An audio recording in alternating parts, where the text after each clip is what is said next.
தென்னாடு உடைய சிவனை போற்றி எந்நாட்டவர்க்கும் இறைவா போற்றின்னு மாணிக்க வாசகரால் போற்றப்பட்ட சிவனுக்கு இருக்கக்கூடிய ஆலயங்கள் பல இடங்கள்ல இருக்கு இந்தியா முழுக்க.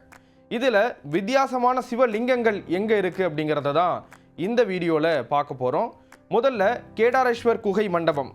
இந்த கேதாரேஸ்வர் குகை மண்டபம் எங்கே இருக்குது அப்படின்னு பார்த்தோம்னா மகாராஷ்டிர மாநிலத்தில் இருக்கக்கூடிய ஹரிஷ் சந்திரகாட் பகுதியில் இருக்கக்கூடிய கேதாரேஸ்வர் குகையில் இந்த கோயில் அமைஞ்சிருக்கு. இந்த இருக்கக்கூடிய அந்த சிவலிங்கம் அப்படிங்கிறது குளிர்ந்த நீரில் இருக்கக்கூடிய விதத்தில் இந்த சிவலிங்கம் அமைக்கப்பட்டிருக்கு. கிட்டத்தட்ட 5 அடி உயரம் இருக்கக்கூடிய இந்த சிவலிங்கம் எப்பொழுதும் தண்ணீரில் மூழ்கக்கூடிய ஒரு சூழலில் இருக்குது.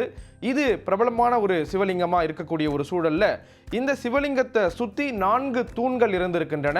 அதில் இப்போ ஒரு தூண் மட்டும்தான் இருக்குது. மற்ற 3 தூண்கள் இடிந்து விழுந்திருக்கிறது. இப்போ இந்த ஒவ்வொரு தூண்களும் ஒரு யுகங்களாக கணக்கிடப்படுது. அதாவது அங்கே இருக்கக்கூடிய பக்தர்கள் மக்கள் நம்புகிறாங்க இப்போ நடக்கக்கூடியது கலியுகம் அப்படின்னு நம்பப்படக்கூடிய ஒரு சூழலில் 4ஆவதாக இருக்கக்கூடிய அந்த தூணும் விழுந்துருச்சு அப்படின்னா இந்த உலகம் அழிஞ்சிடும் அப்படிங்கிறது அந்த பகுதியில் இருக்கக்கூடிய மக்களின் நம்பிக்கையாக இருக்குது. 2வது சிவலிங்கம் ஹரிஹரேஸ்வரர் கோயிலில் இருக்கக்கூடிய சிவலிங்கம். இது மகாராஷ்டிர மாநிலத்தில் இருக்கக்கூடிய சோலாப்பூர் பகுதியில் இருக்குது. இந்த சிவலிங்கத்தில் கிட்டத்தட்ட 359 முகங்கள் இருக்குது. இந்த ஒவ்வொரு முகமும் சிவனை பிரதிபலிக்கக்கூடிய ஒரு முகங்களாக இருக்குது. இது மட்டுமல்லாமல் இந்த சிவலிங்கத்தினுடைய எடை 4000 கிலோவாக இருக்குது. இந்த சிவலிங்கத்தை பகுமுகி சிவலிங்கம் அப்படின்னு சொல்லிட்டு குறிப்பிடுறாங்க. இது என்ன அர்த்தம் அப்படின்னா பஞ்சமுக லிங்கம், 5 முகங்களை கொண்ட லிங்கமாக இந்த லிங்கம் இருக்குது. இதனால் இதை பஞ்சமுக லிங்கம் அப்படின்னு குறிப்பிடுறாங்க. இது கொங்கன் கடற்கரை பகுதியில் இருக்கக்கூடிய கோயிலில் அமைஞ்சிருக்கு. பார்க்க அழகான ஒரு சூழலில் இருக்கிறதா அங்கே வரக்கூடிய பக்தர்கள் சொல்கிறாங்க. இதை தென்னிந்தியாவின் காசி அப்படின்னும் வர்ணிக்கிறாங்க. குறிப்பாக சிவராத்திரி நாட்களில் இந்த லிங்கத்தை தரிசிக்கிறது ரொம்ப சிறப்பானதாக அங்கே இருக்கக்கூடிய மக்கள் நம்புகிறாங்க. அடுத்ததா எல்லோருக்கும் பரிச்சயமான ஒன்று அமர்நாத் பனிலிங்கம். ஜம்மு காஷ்மீர் மாநிலத்தில் இருக்கக்கூடிய தென் பகுதியில் இமயமலையில் இருக்கக்கூடிய குகையில் இயற்கையாக பனிக்கட்டி உறைந்து லிங்க வடிவமாக காட்சி தரக்கூடிய ஸ்தலம் தான் இந்த ஸ்தலம். வருடத்தின் சில குறிப்பிட்ட நாட்களில் மட்டும்தான் இந்த லிங்கம் இருக்கும், பின்னர் அது கரைந்துவிடும். இந்த இயற்கை வினோதம் கிட்டத்தட்ட 5000 ஆண்டுகளாக நடப்பதாக சொல்கிறாங்க. பல லட்சம் பக்தர்கள் தொடர்ந்து இங்கே தரிசனம் செய்கிறதுக்காக போகிறத நம்மளால் பார்க்க முடியுது. அந்த அளவுக்கு ஒரு பிரசித்தி பெற்ற ஒரு இடமா அந்த இடம் இருக்குது. இதற்கடுத்து ஒடிசா மாநிலம் புவனேஸ்வரில் இருக்கக்கூடிய பரசுராமேஸ்வரா கோயில். இந்த கோயிலில் இருக்கக்கூடிய லிங்கமும் பல்வேறு சிறப்புகளை கொண்டதாக இருக்குது. அதில் ஒரே லிங்கத்தில் கிட்டத்தட்ட 1001 சிவலிங்கங்கள், சின்ன சின்ன லிங்கங்கள் பொறிக்கப்பட்டிருக்கு. இதை நாகரா கட்டிட பாணியில் இது உருவாக்கப்பட்டிருக்கிறதா சொல்கிறாங்க. அந்த கோயிலே ரொம்ப அழகான ஒரு விதத்தில் வடிவமைக்கப்பட்டிருக்கிறத பார்க்க முடியுது. 7ஆம் நூற்றாண்டை சேர்ந்த அந்த காலகட்டத்தில் இந்த கோயில் கட்டப்பட்டதாக சொல்லப்படுது. இதற்கடுத்து சகஸ்ரலிங்கம். இது 1000 லிங்கம் அப்படிங்கிறத குறிப்பிடக்கூடிய ஒரு வார்த்தை. கர்நாடகாவில் இருக்கக்கூடிய வடக்கு சீர்சி பகுதியில் கிட்டத்தட்ட அந்த சீர்சி நகரத்திலேருந்து கிட்டத்தட்ட 17 கிலோமீட்டர் தொலைவில் சால்மலா அப்படிங்கிற ஒரு ஆறு ஓடுது. அந்த ஆறில் ஒரு சில நந்தியுடன் இருக்கக்கூடிய ஒரு சில லிங்கங்கள் இருக்குது. அதாவது கிட்டத்தட்ட 1000 லிங்கங்கள் அந்த ஆற்றங்கரையோரத்தில் இருக்குது. எப்பொழுதும் தண்ணீர் தொட்டு செல்லக்கூடிய விதத்தில் அங்கே இருக்கக்கூடிய பாறைகளில் அந்த லிங்கங்கள் உருவாக்கப்பட்டிருக்கு. ஆயிரக்கணக்கான லிங்கங்கள் இருக்குது.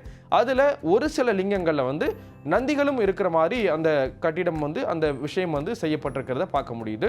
குறிப்பாக தென்மேற்கு பருவமழை காலங்களில் இந்த மேற்கு தொடர்ச்சி மலைப்பகுதிகளில் எப்பொழுதும் தண்ணீர் அதிகமாக போகக்கூடிய ஒரு சூழலில் இந்த லிங்கங்களை தொட்டபடி தண்ணீர் போகக்கூடிய காட்சி அப்படிங்கிறது கண்கொள்ளா காட்சியாக இருக்கும் அப்படின்னு அங்கே வரக்கூடிய பக்தர்கள் சொல்கிறாங்க. அது மட்டும் இல்லாமல் சிவராத்திரியில் தான் இந்த பகுதியில் பக்தர்கள் அதிகம் கூடுறாங்க. அந்த நாளில் இங்கே இருக்கக்கூடிய லிங்கத்தை தரிசிக்கிறது அப்படிங்கிறது ஒரு மிகவும் சிறப்புக்குரிய விஷயமா அங்கே வரக்கூடிய பக்தர்கள் கருதுகிறாங்க. இதே போன்று இந்தியாவில் கர்நாடகாவில் இருக்கக்கூடிய ஒரு ஆற்றங்கரை ஓரத்தில் அங்கே இருக்கக்கூடிய பாறைகளில் ஆயிரக்கணக்கான லிங்கங்கள் உருவாக்கப்பட்டிருக்கிறது போன்று கம்போடியா நாட்டில் இருக்கக்கூடிய ஒரு பகுதியிலும் இது போன்ற லிங்கங்கள் உருவாக்கப்பட்டிருக்கு. இதுவும் பல்வேறு கேள்விகளை எழுப்பியிருக்கு. குறிப்பாக அங்கோர்வாட் கோயில் கேள்விப்பட்டிருப்பீங்க. இந்தியாவிற்கு வெளியில் இருக்கக்கூடிய பெரிய இந்து கோயில். அது அங்கோர்வாட் கோயிலில் இருக்கக்கூடிய அந்த பகுதியிலிருந்து குறிப்பிட்ட தூரத்தில் ஒரு ஆறு ஓடுது. அந்த ஆற்றங்கரையில் கிட்டத்தட்ட ஆயிரக்கணக்கான லிங்கங்கள் இருக்கிறதா சொல்லப்படுது. இந்த லிங்கங்கள் 9ஆம் நூற்றாண்டவை சேர்ந்தவை அப்படிங்கிறத தொல்லியல் ஆய்வாளர்கள் கண்டுபிடிச்சிருக்காங்க. இதற்கடுத்து கேலா சோமநாத் மகாதேவ் கோயில். இந்த கோயில் மிகவும் பிரசித்தி பெற்ற ஒரு கோயிலாக இருக்குது. இந்த கோயில் குஜராத் மாநிலம் ராஜ்கோட் மாவட்டத்தில் இருக்கக்கூடிய ஆற்றங்கரையில் இந்த கோயில் இருக்குது. கேலா ஆற்றங்கரையில் இந்த கோயில் இருக்குது. இந்த கோயில் 1200 ஆண்டுகள் பழமையான ஒரு விஷயமா பார்க்கப்படுது. இங்கே இருக்கக்கூடிய லிங்கம் எதனால் மிகவும் சிறப்புக்குரியதாக இருக்குது அப்படின்னா, இந்த லிங்கம் பல நிற கற்களால் அலங்கரிக்கப்படுறதும் பூக்களால் அலங்கரிக்கப்படுறதும் தங்கம் வெள்ளி உள்ளிட்ட அலங்காரங்களால் இந்த லிங்கம் அப்படிங்கிறது மிகவும் பிரபலமான ஒன்றா இருக்கிறத பார்க்க முடியுது. இதற்கடுத்தது தமிழகத்தினுடைய அண்டை மாநிலமாக இருக்கக்கூடிய கர்நாடக மாநிலத்தில் ஹம்பி அப்படிங்கிற ஒரு பகுதியில் துங்கபத்ரா ஆறு ஓடுது. அந்த துங்கபத்ரா ஆறில் கிட்டத்தட்ட 108 மற்றும் 1008 சிவலிங்கங்கள் ஒரே பாறையில் செதுக்கப்பட்டிருக்கு. இந்த சிவலிங்கமும் மிகவும் பிரபலமானதாக பார்க்கப்படுது.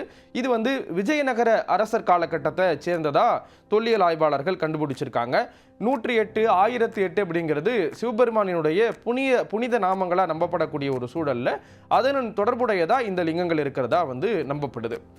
இதற்கடுத்து ரகுநாத சுவாமி கோயில். இந்த கோயில் எங்கே இருக்குது அப்படின்னு பார்த்தோம்னா கர்நாடக மாநிலத்தில் இருக்குது. ஹம்பி மாலையபந்தா மலை உச்சியில் இந்த கோயில் அமைஞ்சிருக்கு.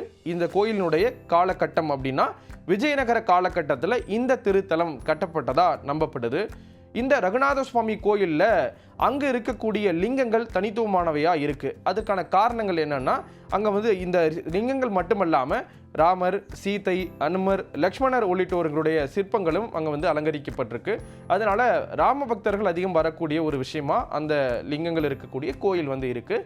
அது மட்டும் இல்லாமல் அந்த பகுதியிலிருந்து சூரிய உதயத்தையும் அஸ்தமனத்தையும் காண்றது அப்படிங்கிறது ரொம்ப சிறப்புக்குரியதாக இருக்கிறதுனால அந்த நேரங்களில் பக்தர்கள் பலரும் அந்த பகுதிக்கு அதை தரிசிக்கக்கூடியதை வழக்கமாக வச்சிட்ருக்காங்க.